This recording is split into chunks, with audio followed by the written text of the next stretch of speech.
স্পেনের জমিন 800 বছর পর্যন্ত মুসলমান শাসন করলো। যেই স্পেনের মধ্যে 30 খণ্ড তাফসীর লেখা হলো, তাফসীরে কুরতুবী। আজকে স্পেনের মধ্যে আজানের ধ্বনি নাই, সব ধ্বংস হয়ে গেল। মুসলমানকে আগুনে পুড়িয়া ভূমধ্য সাগরে সব শেষ করে দিল। ইহুদি বেঈমানরা মিছিল করলো, আনন্দ মিছিল। ওই দিনটা ছিল এপ্রিলের 1 তারিখ, পহেলা এপ্রিল। পহেলা এপ্রিল মুসলমানের কান্নার দিন, বেঈমান ইহুদিদের আনন্দের দিন। কিন্তু মুসলমান বুঝে না, এপ্রিল ফুল পালন করতে গিয়া মুসলমানেরাও আনন্দ করে লাফায়। অথচ মুসলমানের এক ক্লান্তের দিন, বেঈমান কর্তৃক অত্যাচার নিপীড়ন মুসলমানের উপরে। স্পেনের জমিন ধ্বংস যেদিন শুরু হয় পহেলা এপ্রিল। এই জন্য বেঈমানরা এপ্রিল ফুল পালন করে। মুসলমানের ইতিহাসও জানা নাই, জানবে দূরের কথা।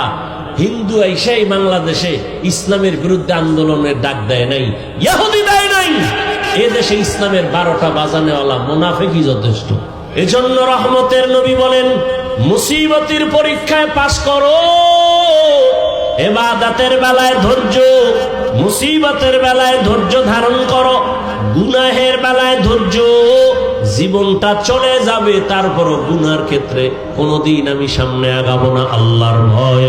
ভাইরা আমার, ওমরে ফারুক রাদিয়াল্লাহু তাআলা আনহু রহমতের নবীকে জবাই করার জন্য তরবারি নিয়ে দৌড়ায়। আল্লাহর হুকুম, সে ওমর আমার নবীর চেহারা দেখে কালেমাওয়ালা হয়ে গেল। আল্লাহ তাকে এমন ভাবে কবুল করেছেন, ওমর এখন যেই পথ দিয়া চলে, শয়তান ওই পথে চলে না, ভয়। যুবক মদের বোতল নিয়ে হাঁটে, হঠাৎ করে তাকায় দেখে ওমর আসতেছে, ভয়, ফালায়াও দিতে পারে না। আল্লাহর কাছে মনে মনে তওবা করছে। ওমর এসে সামনে দাঁড়ায়, বোতলটা দে। ওমরে ফারুক রাদিয়াল্লাহু আনহু বোতলটা নিয়ে দেখে বোতলের ভেতরে এক ফোঁটা মদও নাই, পুরা বোতলটা সাদা দুধে ভরা। হরকে দারার খৌফে হক দরদিল মাদান, জান্নাতুল মাওয়া দেহাত উরা মাকাম। 1 নাম্বার আল্লাহর ভয়ের পরীক্ষা চলবে।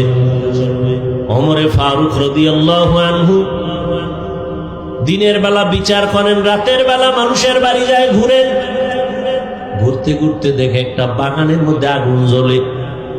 আরো সামনে আগাইলেন, গিয়ে দেখেন ভেতরে মহিলাদের কণ্ঠের আওয়াজ। ওমর দূরত্ব বজায়